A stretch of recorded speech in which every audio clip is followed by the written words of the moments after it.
Cabinet సమావేశం కొనసాగుతోంది. ప్రధానంగా విద్యుత్ రంగంపై చర్చిస్తున్నారు. రాష్ట్రంలో కొత్త డిస్కమ్ ఏర్పాటు, విద్యుత్ సంస్థల ఆర్థిక పరిస్థితి, పెరుగుతున్న అప్పులు, నష్టాలు, అలాగే భారీగా పెరిగిన సింగరేణి బొగ్గు ధరల ప్రభావం వంటి అంశాలు సమావేశంలో ప్రధానంగా చర్చిస్తున్నారు. ఇక భూగర్భ విద్యుత్ కేబుల్ వ్యవస్థను వేగంగా విస్తరించడం, భవిష్యత్ డిమాండ్ తీర్చేందుకు కొత్త థర్మల్ పవర్ ప్లాంట్ల ఏర్పాటు వంటి ప్రతిపాదనలపై కూడా సమీక్ష జరగనుంది. ఇక రామగుండంలో 800 మెగావాట్ల ప్లాంట్ ఏర్పాటు, అణు విద్యుత్ కేంద్రం ఏర్పాటుకు అడుగులు, కేటీపీఎస్లో 1600 మెగావాట్ల ప్లాంట్ నిర్మాణంపై నిర్ణయం తీసుకునే అవకాశం ఉంది. అటు పంచాయతీ ఎన్నికలపైన మంత్రివర్గంలో చర్చించనున్నారు.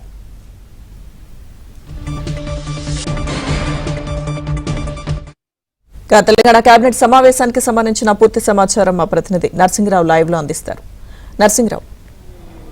ఎస్ లక్ష్మీదుర్గ, చాలా సుదీర్ఘంగా కేబినెట్ సమావేశం జరుగుతుంది. ముఖ్యమంత్రి రేవంత్ రెడ్డి అధ్యక్షతన ఈ సమావేశం కొనసాగుతుంది. ముఖ్యంగా ఈ సమావేశంలో విద్యుత్ శాఖపైనే ప్రత్యేకంగా చర్చిస్తూ ఉన్నారు. విద్యుత్ శాఖ మీద చర్చించడం కోసం ప్రత్యేకంగా ఈ సమావేశాన్ని ఏర్పాటు చేశారు.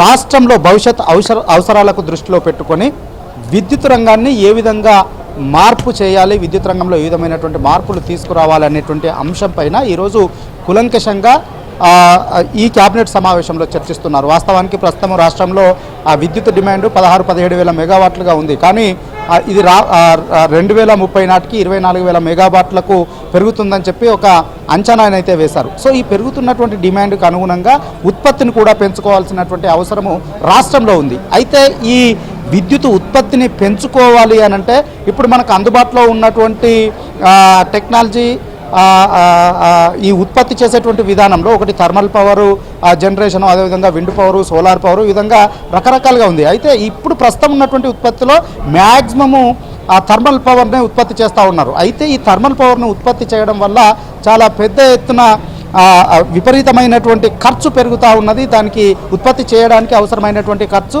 పెద్ద సంఖ్యలో ఉంటుంది, ఎక్కువ మొత్తంలో ఉంటుంది. కాబట్టి దాన్ని తగ్గించుకోవాలని చెప్పి ఇప్పటికే కేంద్ర ప్రభుత్వము అన్ని రాష్ట్రాలకు సూచనలు చేసింది. ప్రత్యేకంగా సోలార్ పవర్ను ఎంకరేజ్ చేస్తుంది కేంద్రము. థర్మల్ పవర్కు సంబంధించి ఇటు ఎన్జిటికి సంబంధించినటువంటి క్లియరెన్సులు రావాలంటే అంటే పొల్యూషన్ ఎక్కువగా ఉంటుంది కాబట్టి కొంత ఇబ్బందిగా మారుతూ ఉంది. వ్యయం కూడా ఎక్కువగా ఉంటుంది.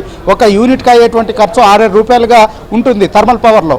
అదే సోలార్ అయితే 1-2 రూపాయలతో తక్కువ ఖర్చుతో ఉత్పత్తి అవుతుంది. వీటన్నింటిపైన కూడా కూలంకషంగా చర్చిస్తూ ఉన్నారు. కేంద్రం కూడా ఈ థర్మల్ పవర్కు బదులుగా సోలార్ పవర్ను జనరేట్ చేయాలని చెప్పి ప్రోత్సహిస్తున్నటువంటి నేపథ్యంలో, అందుకు అవసరమైనటువంటి ప్రోత్సాహకాలని కూడా ఇస్తున్నటువంటి నేపథ్యంలో ఆ దిశగా రాబోయేటువంటి రోజులకు దాదాపుగా 19,000 మెగావాట్ల సోలార్ పవర్ను జనరేట్ చేయడానికి అవసరమైనటువంటి ప్రణాళికలను సిద్ధం చేయాలి. ఆ ఉత్పత్తి ప్లాంట్లను ఏర్పాటు చేయడానికి అవసరమైనటువంటి ప్రణాళికను సిద్ధం చేయాలని చెప్పి అధికారులకు సూచించినటువంటి నేపథ్యంలో కొన్ని ప్రతిపాదనలు ఇప్పటికే విద్యుత్ శాఖ అధికారులు సిద్ధం చేశారు. దానిపైన కూలంకషంగా చర్చిస్తూ ఉన్నారు ఈ సమావేశంలో. దాంతోపాటుగా ఇప్పుడు డిస్కమ్లు ప్రస్తుతం 2 డిస్కమ్లు ఉన్నాయి. నార్థర్న్ పవర్ డిస్ట్రిబ్యూషన్ కంపెనీ, అదేవిధంగా కార్పొరేషను, అదేవిధంగా సౌతర్న్. ఈ 2 డిస్ట్రిబ్యూషన్ కంపెనీల మీద పెద్ద ఎత్తున, కార్పొరేషన్ల మీద పెద్ద ఎత్తున భారం పడుతూ ఉంది. ఈ డిస్ట్రిబ్యూషన్ కార్పొరేషన్లు, ఈ డిస్కమ్లు అప్పుల పాలైపోయాయి, తీవ్రమైనటువంటి అప్పుల్లో ఉన్నాయి, నష్టాల్లో ఉన్నాయి.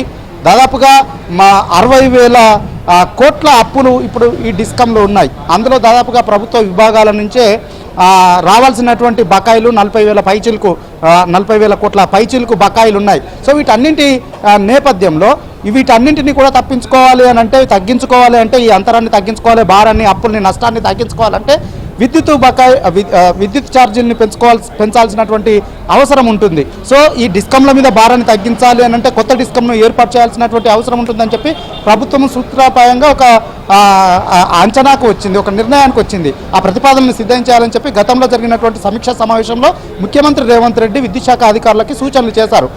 దానిపైన కూలంకషంగా అధ్యయనం చేసినటువంటి విద్యుత్ శాఖ అధికారులు కొన్ని ప్రతిపాదనలని సిద్ధం చేశారు.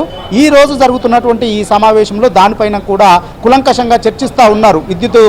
ఈ డిస్కమ్ల మీద భారం తగ్గించాలంటే అదనంగా మరొక డిస్కమ్ను కూడా ఏర్పాటు చేసి ప్రభుత్వ సంక్షేమ పథకాలకు సంబంధించినటువంటి భారాన్ని అంతా కూడా ఆ డిస్కమ్ల మీద వేయాలి. దానికి సంబంధించినటువంటి బకాయిలన్నింటినీ కూడా ప్రభుత్వం భరించాలి అనేటువంటి దిశగా ఒక చర్చ, ఆలోచన అయితే జరుగుతూ ఉంది. ఇది నిజంగా ప్రభుత్వానికి లాభదాయకమా, ఇబ్బందిగా మారుతుందా, సాధ్యమా అసాధ్యమా అనేటువంటి దానిపైన కూడా ఈరోజు సమావేశంలో సుదీర్ఘంగా చర్చిస్తూ ఉన్నారు. ఇక ఇప్పుడు ప్రస్తుతం సబ్ క్రిటికల్ టెక్నాలజీతో నిర్మాణం తుది దశకు చేరుకున్నటువంటి భద్రాద్రి పవర్ స్టేషన్ కావచ్చు, ఇటు యాదాద్రి పవర్ స్టేషన్ కావచ్చు, అదే కొత్తగా నిర్మిస్తున్నటువంటి తలపెట్టినటువంటి రామగుండం థర్మల్ స్టేషన్కు సంబంధించినటువంటి దానిపైన కూడా ఈరోజు సమావేశంలో చర్చించబోతా ఉన్నారు, నిర్ణయాలు తీసుకోబోతా ఉన్నారు.